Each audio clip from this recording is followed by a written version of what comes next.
Assalamualaikum and good day everyone. We are from Group 1, Section 1 are going to present about our design and simulation of voltage stability enhancement in a 9-bus power grid via optimal solar PV distributed generation.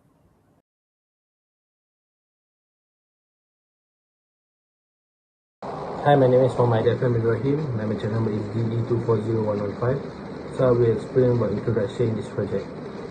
This project focuses on improving voltage stability in power system with high load demand. As electricity consumption in Malaysia continue to increase due to rapid industrialization and population growth. The power grid face greater stress, which can lead to voltage instability and reactive power losses. To address the issue, distribute generation, especially the solar photovoltaic system, can be installed near load center to support local demand and reduce transmission loading. However, this intermittent nature of solar energy also introduce operational challenge. Therefore, this study used the WSCC 9-bus system in Powerworld Simulator to analyze voltage stability under a 100% load increase. A 100 megawatt and 30 megawatt solar DG with reactive power control is then integrated at the most vulnerable bus to improve voltage performance and ensure compliance with Malaysian grid code voltage limit. Moving on to project background. So for industrial context, align directly with the Negara Nasional Berhad TNB current real-world initiative to modernize Malaysian grid infrastructure for highest clean energy penetration. For academic framework, developed as a project orientation problem-based learning POPBL project for the PSA course. Methodological baseline model standard 9-bus power system grid using Power World Simulator to test steady state behavior under progressive straight up to positive 100% active and reactive load inflation. Next is engineering focal point. Investigate the network infrastructure breaking point to justify the optimal allocation and dynamic control of a solar photovoltaic and distributed generator. Next is a practical aligned goal. Bridge classroom power system theory with utility standard by enforcing mandatory 0.95 per unit to 1.05 per unit voltage compliant limit. Next is the problem statement. First one is a grid stress and voltage collapse. So escalating electricity demand and peak load growth cause excessive reactive power losses, risking catastrophic localized voltage collapse in conventional grid. Next is a critical grids violation. In our WSCC 9-bus system simulation, peak load inflation dropped the weakest node bus 6 to falling 0.864 power unit per unit, severely violating the mandatory 0.95 per unit to 1.05 per unit safety limits. Next is the intermittency challenge. While renewable distributed generator helps it is highly unpredictable. A sudden cloud cover event can instantly plug the photovoltaic output down to 30% capacity, trigger several powers degradation. Next is the objective. So to model and analyze a standard 9-bus power system network using the Powerworld simulator to evaluate its steady state stability performed under progressive, active, and reactive load level up to 100% inflation. Next is to identify the isolate the network's most critical mode and determine the maximum load increment before localization, voltage instability, and system collapse occur. To integrate then optimize a selected utility scale solar photovoltaic distributed generator at the weakest node to restore the voltage profile back within the mandatory 0.95 per unit to 1.05 per unit grid compliance limit. Moving on to our project scope, we focus our study on modeling a standard WSCC 9 bus network using a power simulator to find the exact threshold where the grid collapses. We stress test the network across four progressive load increments: the base case plus 10%, 50%, and the peak inflation of 100% active with and reactive load. To mitigate grid degradation, our clean energy integration is confined strictly to utility scale solar photovoltaic distributed generator, mathematically optimized at the single most unstable node. Because solar energy is inherent unpredictability, we expand our scope to include an advanced dynamic control framework. We implement an automated active volt VAR inverted control loop paired with a secondary STATCOM system, internationally testing their performance against a worst case weather even the solar output instantly plugged to just 20% capacity. Hello and hi, my name is Garrett Evanhoy. My matrix number is DE240164. So today I will present about the literature review. So let's look at grid stability.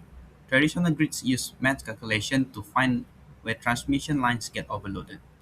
However, solar power is different because it lacks the heavy rotation parts of all power plants. This means standard tests can underestimate the risk of a blackout. To fix this, we check the V to Q sensitivity index. A positive number means the grid is safe, while a negative number warns us of a total voltage collapse. Study shows that putting solar panels in random places actually makes power losses worse. We must run load flow tests to map out weak areas and choose the perfect spot for solar integration. Next, how do we keep the voltage steady? Since voltage depends on reactive power, solar inverter must actively push out or absorb extra power to balance the grid. We do this using automated VAR inverter, loops, and voltage regulators. This matches the IEEE 1547 to 2018 standard, which rules that solar system cannot just be passive power sources, they must have ride-through features, meaning they stay connected and support the grid during a sudden drop instead of shutting down. To test this accuracy, we use complex computer model because simple grid representation fail to show the true safety margin. Finally, let's look at the real-world impact. While adding 30% to 80% solar power reduces grid losses, the benefit change depending on the exact location and phase connection due to uneven loading. This is highly important for Malaysia. Under the National Energy Transition Roadmap, or NETR, the country is updating its grid with battery storage to handle variable solar power. Modern grid codes now force solar plants to act just like traditional power generators. To prove our system obey this rule without spending a lot of money on physical testing, we use model in the loop or mill simulation testbeds. This virtual testing lets us safely check the inverter safety loops before manufacturing it. Okay, so my conductor, my name is Muhammad Faiz. Thermometry is C24005, and now we are on the section 3, which is the methodology of our project. To give you an overview of how we conduct our simulation, please look at this flowchart that I make. Our process is divided into two main phases, which is the baseline evaluation and the mitigation phase. We start by loading the standard PM Anderson NIBA system, base case model into our simulation, and running an initial base power simulation. This allows us to monitor and record the normal operating parameter of grid, focusing on bus voltage, active and reactive power, flow, and phase angle. Next is to identify where the system is most vulnerable.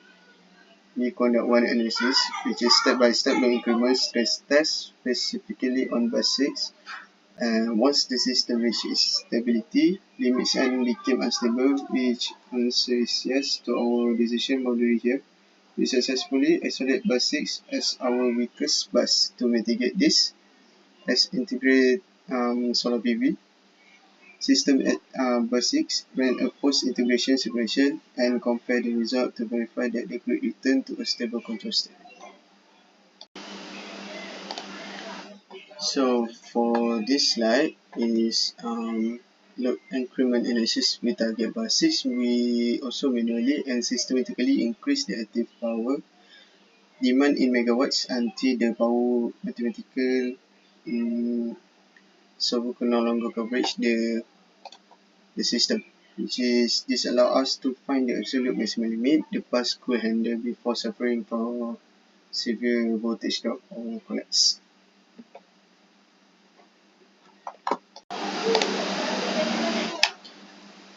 Okay, so now for this slide is how do we fix this?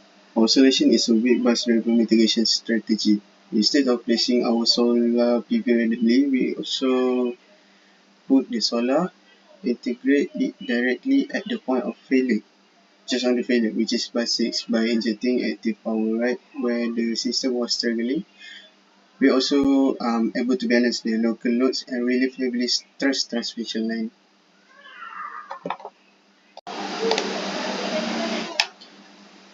Okay, so now for this slide is how do we fix this? Our solution is a weak bus variable mitigation strategy. Instead of placing our solar PV randomly, we also put the solar, integrate it directly at the point of failure, just on the failure, which is bus 6, by injecting active power right where the system was struggling. We also able to balance the local loads and relieve heavily stressed transmission line. Thank you, Faiz. Now I would like to explain about our result and discussion. 4.1 Base Case Load Flow Analysis Result. Our objective is to establish network baseline under 100% standard base load. As shown in the 9-bus system diagram, the network is fully stable and compliant with the Malaysian grid code, which requires voltage levels to stay between 0.95 and 1.05 per unit. Looking at our baseline voltage profile, bus 4 is at 1.026 per unit, bus 5 is at 0.996 per unit, bus 6 is at 1.013 per unit, and bus 8 is at 1.016 per unit. The key takeaway here is that our central generation is well distributed, giving us highly healthy reactive power margins across the grid. Next, we're evaluating our grid's resilience by simulating an extreme stress test, a 100% active and reactive load inflation. Under this massive demand surge, we encounter a critical problem: severe voltage degradation across all major load centers. Throughout weakest node insolation analysis, bus is mathematically identified as our most vulnerable point. Its voltage drops drastically from a healthy 1.013 down to a falling 0.864 per unit, completely violating our grid code guidelines. Bus 5 follows closely, dropping to 0.969 per unit. The root cause of this failure is the long electrical distance from our central swing generators, which massively surges transmission's reactive losses. Next, I would like to explain about our 4.3 weakest bus node based on the analysis. To mitigate this failure, we integrated a 100 megawatt 30 mVar voltage controlled solar PV system directly at bus 6. This integration has an immediate positive impact by supplying localized active demand straight to our weakest point. By doing this, it heavily relieves upstream transmission line loading constraints and successfully restores the bus 6 voltage profile back to highly stable levels. The key takeaway here is that this solar intervention completely eliminates all system violation, bringing our entire network back into full regulator compliance. Finally, let's look at the comprehensive result after our solar integration. When comparing our stresses network to the post-solar data, the improvements are clear. Bus 4 stabilizes safely at 1.022 per unit. Bus 5, which previously faced collapse risk, recovers beautifully to an optimal 0.991 per unit. Most importantly, our weakest node, bus 6, rebounds from a falling 0.867 all the way back up to a highly stable 1.018 per unit. Additionally, bus 8 remains fully compliant at 1.005 per unit. This confirms that the integration solar panels successfully stabilized the entire operating system within the required limit. And in conclusion, our baseline status under nominal conditions, the WSCC 9-bus network functions stably and complies with the Malaysian Grid Code threshold of 0.95 per unit to 1.05 per unit. Stress scenario 100% load, severe voltage degradation occurred across all load centers due to high transmission line reactive power losses. And the weakest lying bus 6 was mathematically isolated at the most critical node, dropping to a near collapse limit of 0.864 per unit. Strategic mitigation integrated a utility scale 100 megawatt or plus and minus 30 MVAR PV type solar DG directly at bus 6, and post mitigation results under peak clear sky generation, bus 6 voltage restored to a highly stable 1.018 per unit, eliminating all system violations. Intermittency vulnerability, a simulated 20% solar drop cloud cover highlighted that active power alone is insufficient. Dynamic voltage stability requires advanced reactive support, while loop and a plus and minus 25 MVAR StatCom. And TNB alignment results directly validate real-world grid modernization strategies spearheaded by TNB, Tenaga Nasional Berhad, for a smarter clean energy transition. And I'm going to talk about the recommendations and improvement, which are optimal sizing and placement of DG. Locate the RE sources close to heavy load centers to minimize transmission line losses. Carefully size capacities to prevent overvoltage issue during light load condition. The second, reactive power compensation via fax device. Install SVCs or StatComs at identified weak buses. Provide dynamic reactive power queue support to extend the system's loadability limit. And third, the implementation of smart inverter controls. Upgrade the conventional unit power factor inverters to smart inverters. Utilize autonomous watt, VAR, and watt functionalities to activate regulate local bus voltages. And fourth, integrations of energy storage system ESS. Couple RE generation with battery energy storage system BESS. Smooth out the generation profile by absorbing excess energy and buffering against sudden voltage dips during peak increment. Another section of our recommendation and improvement is that the technological advancement and system modification.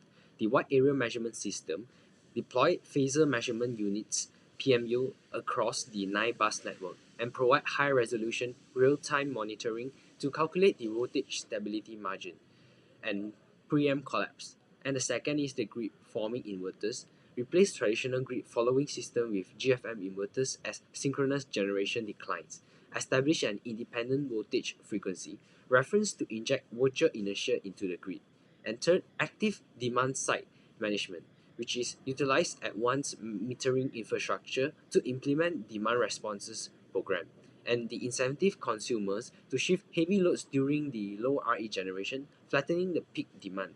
And fourth, the adaptive production coordination. This means that deploy adaptive relays that automatically adjust setting based on shifting topologies and bidirectional power flows.